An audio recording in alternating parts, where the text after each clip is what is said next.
So what do I know about conscious leadership and why that became my mission? So I'm going to take you today on a journey from your mind into your heart, and this will be my story.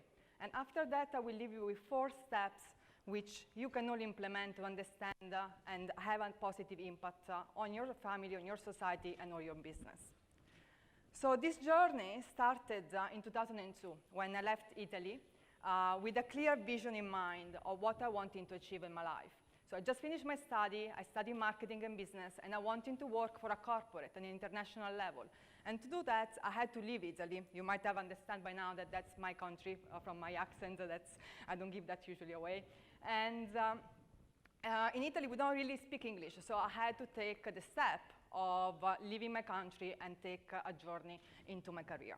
So this journey took me after a few years into Dubai, and this is where my journey in terms of, I got accepted and I got offered a job into my dream company, one of my dream company at the time. And this is where I started really getting into working very hard, getting my body, my mind into the passion that I was fulfilling at the moment.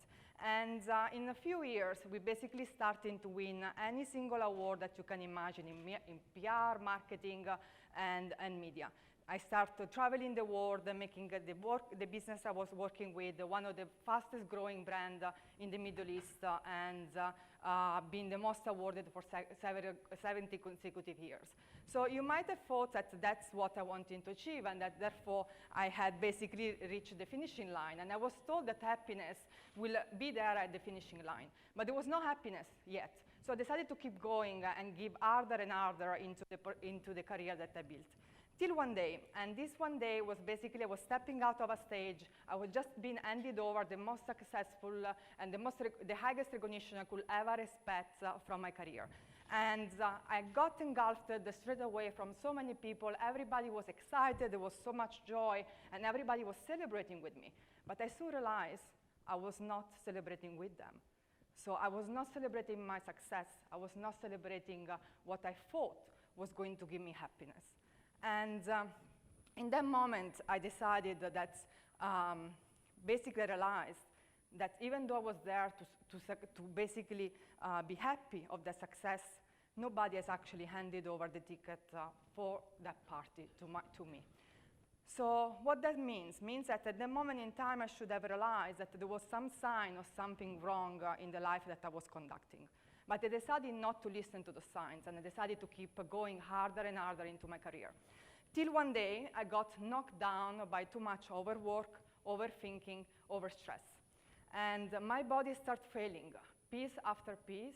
I started obviously going around and seeing doctors, and all of them had a different view of what I was supposed to do. But one thing was common across all of them.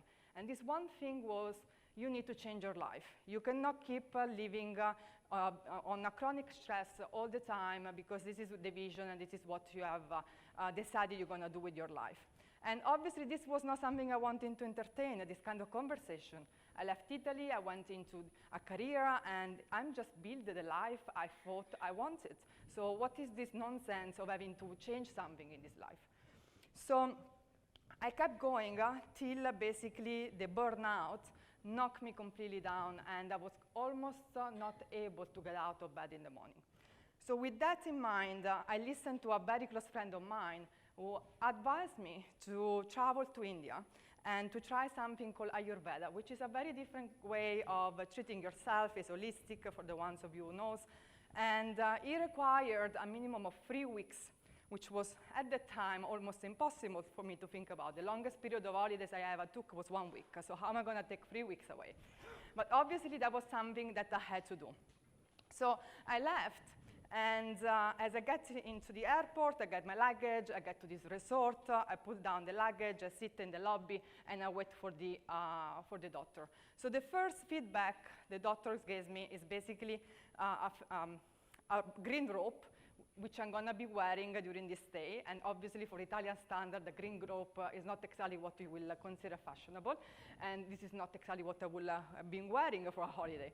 So, and some very stinky medicines, and most importantly, they took away my phone, my computer, my iPad.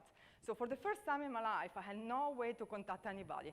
And I was completely disconnected. So I could not make my calls, I could not send my emails, I could not speak with the people I wanted to speak, and I could not work on the things I thought were important. So you can clearly imagine if something like this happened to any of us, a busy person, we start panicking. There is not something that we are used to. So my panic became more and more day after day, and my condition was not becoming any better. So what happened then is that one day I was almost deciding to give up. And on that day, I was sitting on the terrace of the resort, looking at the blue ocean of the Indian Ocean, and I decided for the first time in my life to actually try to let go and give the opportunity to the doctors to actually taking care of me, instead of trying to control everything every single time. And that was the moment where things had started changing in my mind, because I thought I always had control of things. And for the first time in my life, I realized that I could not control anything, and I should just let go and accept that there was somebody to take care of me.